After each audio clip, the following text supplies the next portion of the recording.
Long ago, in a dry land, crisscrossed by dusty roads, lived a wealthy merchant named Dorian. He owned wagons full of goods, heavy chests of gold, and many powerful horses. People feared him, not for his strength, but for his cruelty. Dorian believed only profit had value. When something could no longer serve him, he believed it deserved nothing, not even mercy. Among his horses was an old black stallion named Ember. For many years, Ember carried Dorian's most precious cargo across mountains, deserts, and raging storms.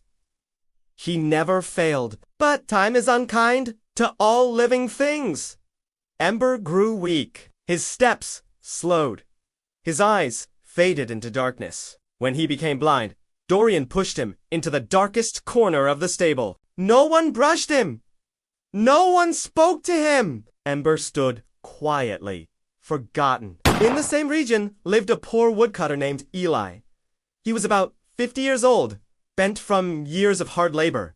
His hands were cracked and rough, his clothes worn thin. He lived in a small wooden hut with his wife and 5 children. Each day, Eli carried heavy bundles of firewood on his back from the far hills. He had no cart, no animalony, his own strength. Eli sold much of his wood to Dorian. Each time, Dorian insulted him, made him wait, and paid him as little as possible. He spoke to Eli as if he were invisible. Eli stayed silent, not because he was weak, but because his children needed food. Love kept him standing. One day, Eli entered Dorian's stables for the first time. He saw the strong horses first clean, well-fed, shining. Then his eyes moved to the dark corner. There, he saw Ember, thin, blind, and still, his head lowered.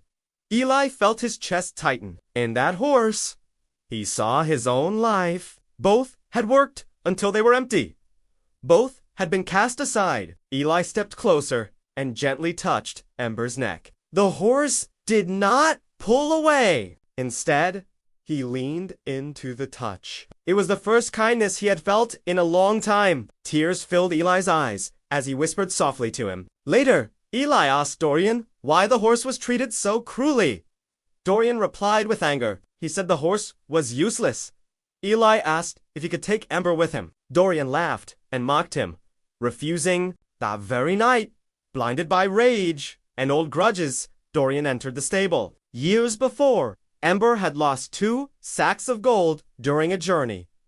Dorian had never forgiven him. He struck the horse with a whip and blamed him for everything. Then he ordered his men to take Ember into the desert and leave him there to die. The next day, Eli went into the desert to gather wood. As he walked, he heard a weak sound, a broken cry carried by the wind. He ran toward it and found Ember tied to a dead tree, trembling, dry, and close to death. Eli fell to his knees. He gave the horse water. He untied him.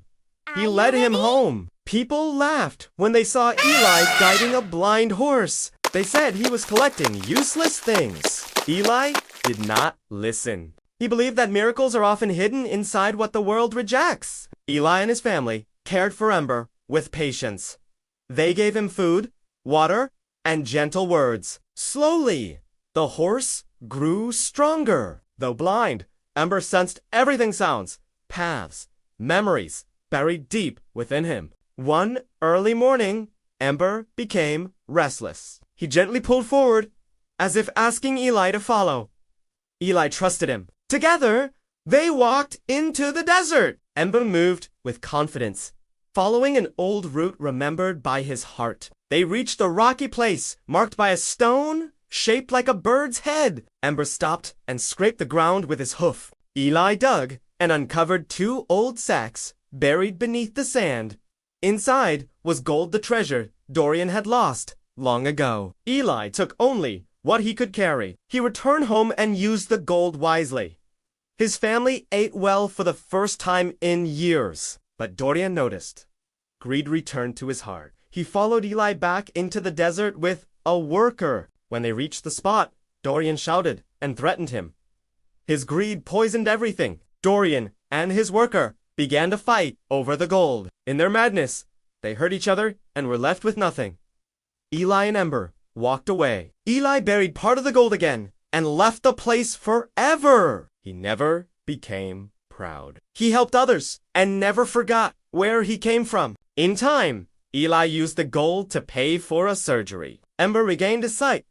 The old horse ran freely across green fields. He lived his final years loved.com and respected just as every living being deserves.